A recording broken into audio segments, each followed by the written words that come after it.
Hi எனக்கு welcome to channel. டோன விகாஷ் சேனலில் பார்க்குறது renewable energy technologies regulation 2021 subject CME 365. இதை மட்டும் படித்தால் போதும், எளிதாக பாஸ் ஆகலாம்.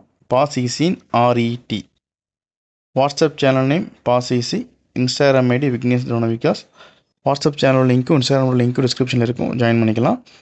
அனானியூஸில் படித்தாலும் சரி, அட்டானமஸில் படித்தாலும் சரி, டீம்டு நியூஸில் படித்தாலும் நம்ம கொடுக்குற டாபிக்ஸ்லாம் ஃபாலோ பண்ணலாம். உங்கள் சிலபஸும் அனானியூஸ் சிலபஸ் கம்பேர் பண்ணி பாருங்கள்.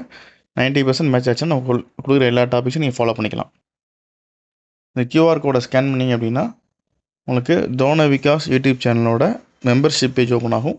உங்களுக்கு இன்ட்ரெஸ்ட் இருந்துச்சுன்னா நீங்கள் மெம்பர்ஸை ஜாயின் பண்ணிக்கலாம். இப்போ பார்க்குறது ரெகுலேஷன் 2021 இருக்கிற ஒரு subject CME 365 renewable energy technologies. இந்த டாபிக் ரெடி பண்ணி கொடுத்தவங்க mister Mohammed Nasullah sir. So அவங்களோட ஹெல்ப்பில் தான் வீடியோஸ்லாம் பார்க்க போகிறோம். Thanks to Mohammed Nasullah sir. இல்லை யூனிட் 1 கொஞ்சம் பெரிய டாப்பிக்கு. இது எப்படி படிக்கணும், எந்த மாதிரி சர்ச் பண்ணுறதை பற்றி லாஸ்ட்டில் பார்க்கலாம். இப்போ யூனிட் 2 நம்ம ஆரம்பிக்கலாம். இந்த வீடியோட எண்டில் நம்ம யூனிட் 1 பார்த்து முடிச்சுட்டு அப்புறம் எந்த ஆர்டரில் படித்தா ஈஸியாக இருக்குன்றதை பற்றியும் நம்ம பார்க்கலாம். இப்போ யூனிட் 2 சோலார் எனர்ஜி. சோலார் எனர்ஜியில் நமக்கு இந்த 2 மார்க்கில் கேட்குறதுக்கு possibility solar radiation and solar constant. இதை பற்றி 2 மார்க்கில் கேட்கலாம், அதுக்கான பாசிபிலிட்டிஸ் இருக்குது.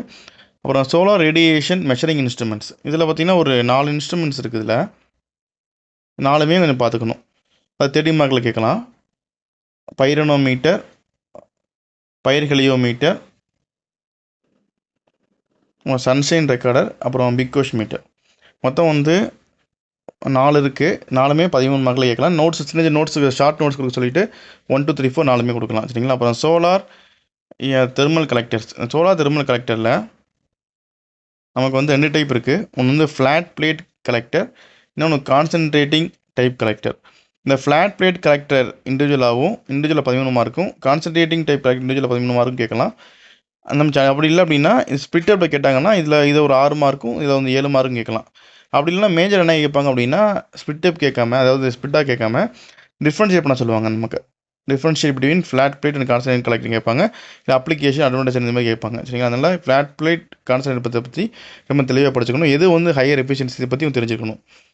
அடுத்து சோலார் தெர்மல் அப்ளிகேஷன். என்னென்ன அப்ளிகேஷன் இருக்குதுன்னா குக்கிங், ட்ரையிங், டிஸ்டிலேஷன், இன்னொன்று கூலிங் ஆர் ரெஃப்ரிஜரேஷன். இங்கே இருக்கிற கூலிங் ஆர் ரெஃப்ரிஜரேஷன் 4 டைப் இருக்குது. இதெல்லாம் அப்ளிகேஷன் பார்ட்டு அது பார்ட் சியில் இருக்கான பாசிபிலிட்டிஸ் இருக்குது. அதனால் இப்போ இது 15 மார்க் கேட்கலாம், 13 மார்க் கேட்கலாம் சோலார் தெர்மல் அப்ளிகேஷன்.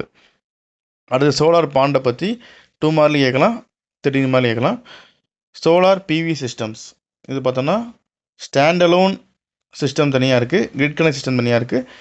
முன்னாடி சொன்ன மாதிரி தான் 2 கேட்கலாம். மேக்ஸிமம் இதில் எப்படின்னா 2 கம்பைண்டாக தான் வரும். இதில் அதுவும் தனித்தனியாக இண்டிவிஜுவல் 30 மார்க் கேட்க பாசிபிலிட்டிஸ் இல்லை. இது கம்பைண்டாக வரும், இல்லைனா ஸ்பிட்டரில் வரும், சரிங்களா. Solar PV systems. அடுத்து விண்ட் எனர்ஜி யூனிட் 3. விண்ட் எனர்ஜியில் பார்த்தோம் அப்படின்னா பெட்ஸ் லிமிட் டெரிவேஷன் கண்டிப்பாக கேட்பாங்க. டெரிவேஷன் கண்டிப்பாக பார்த்துக்குங்க, பெட்ஸ் லிமிட் டெரிவேஷனு. அப்புறம் ஹரிசாண்டல் ஆக்சிஸ் விண்ட் டர்பைன், இது கண்டிப்பாக ஒர்க்கிங் தெரிஞ்சுக்கணும். வெர்டிக்கல் ஆக்சிஸ் விண்ட் டர்பைன், இது 2மே தியரி பார்ட் தான். ஆனால் தியரி பார்ட்னு வரும்போது நீங்கள் கம்ப்ளீட் டயக்ராம் போட்டுக்கணும், ஹெட்டிங்ஸ் நிறையா கொடுத்துருக்கணும், பாயிண்ட் டு பாயிண்ட் எழுதியிருக்கணும். பேஜஸ் மார்க் நம்ம எழுதிக்கணும். அதை பற்றி நம்ம கடைசியில் பார்ப்போம். இப்போதைக்கு தியரி விண்ட் டர்பைனும் 2 விண்ட் டர்பைன் ஹரிசாண்டல் வெர்டிக்கல் இருக்கு இல்லையா, 2 நல்லா தெளிவாக பார்த்துக்குங்க. அடுத்து பெர்ஃபார்மன்ஸ் ப்ராப்ளம். இந்த பெர்ஃபார்மன்ஸ் ப்ராப்ளம் 15 மார்க் வரைக்கும் மேலே சான்ஸ் இருக்குது. அதனால் பெர்ஃபார்மன்ஸ் ப்ராப்ளம் நல்லா பார்த்துக்குங்க. அடுத்து ஹைப்ரிட் சிஸ்டம்ஸ். இதுவும் 30 மார்க் கேட்கலாம், சரிங்களா. இது யூனிட் 3ல். அடுத்து யூனிட் 4ல் பயோ எனர்ஜி அப்படின்னு இருக்குது.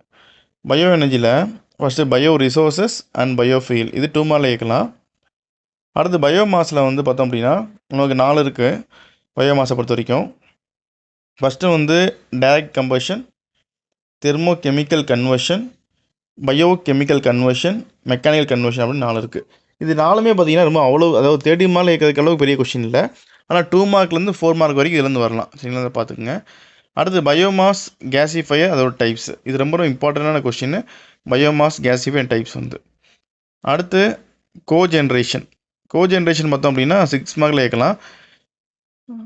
அடுத்து இல்லை நெக்ஸ்ட் டாப்பிக்கு நம்ம பார்க்குறது யூனிட் 4ல் பார்க்குறோம். Carbonisation, pyrolysis and photosynthesis. இது 2 மார்க்கில் கேட்கலாம், சரிங்களா. அடுத்து பயோகேஸ் பிளான்ட்ஸ், இதோட டைப்ஸ். பயோகிளாஸ் பிளான்ட் இதோட டைப்பும் பார்த்தோம்னா இது ஜென்ரலாக ஒரு ஜென்ரல் லே அவுட் இருக்கும், அதை நல்லா போட்டு பார்த்துருக்கணும்.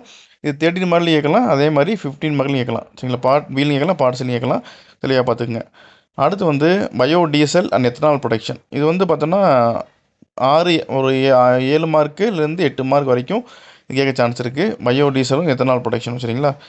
அடுத்து அப்ளிகேஷன்ஸ். இந்த பார்க்க பயோடீசல் அப்ளிகேஷன் வந்து 2 மார்க் இயக்கலாம். அதில் யூனிட் 4 பார்த்துருக்கோம். இப்போ அடுத்து வந்து யூனிட் 5. யூனிட் 5 பார்த்தோம்னா ocean and thermal energy. First topic வந்து hydel power plant. Hydel power plant வந்து ஸ்பிட்டை விட 7 மார்க் இயக்கலாம், இண்டிவிஜுவலாக கேட்டால் 30 மார்க் இயக்கலாம். அடுத்து டைடல் எனர்ஜி சிஸ்டம். இதுவுமே வந்து 6 or 7 மார்க் தான் மேக்ஸிமம் கேட்க முடியும். இது எல்லாமே தியரி பாட்டு தான். Open and close type OTEC cycle system ரொம்ப important question. Open OTEC cycle வந்து ரொம்ப ரொம்ப இம்பார்ட்டன்ட்டு, நல்லா பார்த்துக்குங்க. யூனிட் 5 வந்து ஃபுல்லாக தியரி தான், ப்ராப்ளமே இல்லை. அடுத்து ஜியோ தெர்மல் எனர்ஜி. இது 2 மார்க் கேட்கலாம். அது types of geothermal power plants. இதுவும் ரொம்ப ரொம்ப முக்கியம். நமக்கு வந்து ஃபஸ்ட்டு ஓடிஇசி ரொம்ப முக்கியம், அப்புறம் types of geothermal power ரொம்ப முக்கியம். அது அப்ளிகேஷன் 2 4 மார்க் கேட்கலாம். இது வரைக்கும் நம்ம யூனிட் 5 வரைக்கும் பார்த்துருக்கோம். இப்போ யூனிட் 1 பார்க்கலாம். யூனிட் 1 வந்து பார்க்க போகிறோம். ஸோ யூனிட் 1 வந்து என்ன அப்படின்னா, மற்ற எல்லாத்துக்கும் நோட்ஸ் இருக்குது. யூனிட் 2லேருந்து 5 வரை ஈஸியாக நோட்ஸ் எடுக்க முடியும். ஆனால் யூனிட் 1 பொறுத்த வரைக்கும் என்னன்னா full and full general topic தான். நீங்கள் என்ன எழுதினாலுமே அதுக்கு மார்க் இருக்குது. சரிங்களா. ஆனால் எப்படி எழுதணும் அப்படின்னா ஃபுல் டேட்டா கலெக்ட் பண்ணி எழுதணும்.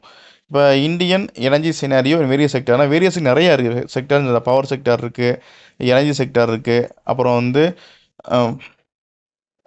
இண்டஸ்ட்ரீஸ் இருக்குது. இதெல்லாம் வந்து எனர்ஜி எப்படி யூஸ் ஆகுதுன்னு எழுதணும். இந்த மாதிரி நீங்கள் எடுக்கும்போது என்னென்னா, நீங்கள் வந்து அதாவது ஒரு புக்கில் பார்த்து படிக்காமல் கூகுளில் சர்ச் பண்ணுங்கள், ஒரு ஆர்டிக்கிள் எடுங்க, ஒரு ஜேர்னல்லேருந்து பார்க்கலாம், இல்லை வந்து ஒரு பேப்பர்லேருந்து எடுக்கலாம். வேறு சோர்ஸ்லேருந்து நீங்கள் டேட்டா கலெக்ட் பண்ணி எழுதும் போது உங்களுக்கு ஈஸியாக இருக்கும். இதில் இன்னொன்று பார்த்தீங்கன்னா, அடுத்த கொஸ்டின் வந்து இந்த இந்தியன் எனர்ஜி சினாரியோ வந்து கேட்கறதுக்கான சான்ஸ் நிறையா இருக்குது. அப்புறம் present conventional renewable energy status. இப்போ இருக்க ப்ரெசன்ட் கன்வென்ஷனல் ரினியூவபிள் ஸ்டேட்டஸ் இப்போன்னு சொல்லும்போது என்னென்னா, இந்த மாதிரி ஜென்ரல் கொஸ்டின் வரும்போது நீங்கள் ஓரளவு அந்த டேட்டா டேட்டா எப்படி இருக்கணும்னா, இப்போ டேட்டா வந்து நீங்கள் ஒரு மாதிரி பார் சார்ட் மாதிரி போட்டு காமிக்கலாம். 2015, 20, 25 எப்படி இருக்குது டேட்டா, வந்து எனர்ஜி எப்படி கன்சம்ஷன் ஆகிருக்குன்னு காமிக்கலாம். இல்லை சார்ட் மாதிரி போட்டு காமிக்கலாம். நீங்கள் இந்த ஒவ்வொரு இயர்லேயும் காமிக்கலாம். இல்லை ஒவ்வொரு எனர்ஜி செக்டர் வேறு energy, wind energy, solar energy இதெல்லாம் எவ்வளோ கன்சியூம் பண்ணியிருக்காங்க, இப்போ ஒரு வருஷம் மாறி எப்படி கன்சியூம் பண்ணியிருக்காங்க, எவ்வளோ எனர்ஜி தேவைப்படுதுன்றதை பற்றி, ரினியூவபிள் எனர்ஜியோட இம்பார்ட்டன்ஸை பற்றி நீங்கள் சார்ட்டாக காமிக்கலாம். இப்படி நீங்கள் ஒரு சார்ட்டாக இல்லை டேபிளாக போடும்போது பார்த்திங்கன்னா இதுக்கு மார்க் அதிகமாக வரும். ஸோ அதுக்கு வந்து புக்கில் இருக்காது. நீங்கள் நிறையா வந்து நியூஸ் படிக்கிற மாதிரி இருக்கும், இல்லை வந்து ஜேர்னல்ஸ் ஆர்டிகல்ஸ் ஏதாச்சும் ஒன்று நீங்கள் எடுக்கிற மாதிரி இருக்கும். அந்த குளோபல் எனர்ஜி ஸ்டேட்டஸ். அடுத்து பெர் கேபிட்டா எனர்ஜி கன்சப்ஷன். இது வந்து 2 மார்க் கேட்கலாம். ஸோ இவ்வளோ தான் வந்து யூனிட் 1ல் நீங்கள் படிக்க வேண்டியது. ஸோ எப்படி சொல்லியாச்சு. இப்போ அடுத்து வந்து நம்ம இதில் நிறைய இடத்துல 2 மார்க் பண்ணியிருப்போம், ஒரு சில 13 மார்க் 15 மார்க் பண்ணியிருப்போம், சில இதில் இன்ட்டு போட்டிருப்போம். சரிங்களா. 4 விதமாக இருக்கும். எதெல்லாம் 2 மார்க் வெறும் 2 மார்க் மட்டும் மார்க் பண்ணியிருக்கோமோ அதை நீங்கள் கடைசியாக படிங்க. சரிங்களா. இதெல்லாம் 13 15 போடுறோமோ அதை படிங்க. இதெல்லாம் வந்து இன்ட்டுன்னு போட்டிருக்கோமோ, இங்கே போட்டிருக்கோங்க இல்லையா, ஒரு இன்ட்டு 2 போட்டிருக்கோம், இதெல்லாம் இன்ட்டுன்னு போட்டிருக்கோமோ அதுக்கெல்லாம் இம்பார்ட்டன்ஸ் கொடுங்க. அதாவது ஒரு கிராஸ் மார்க் பண்ணிவிட்டு அதில் 15 மார்க் போட்டிருந்தாங்க அப்படின்னா நீங்கள் கம்பல்சரி அதை ஃபஸ்ட்டு படிக்கணும்.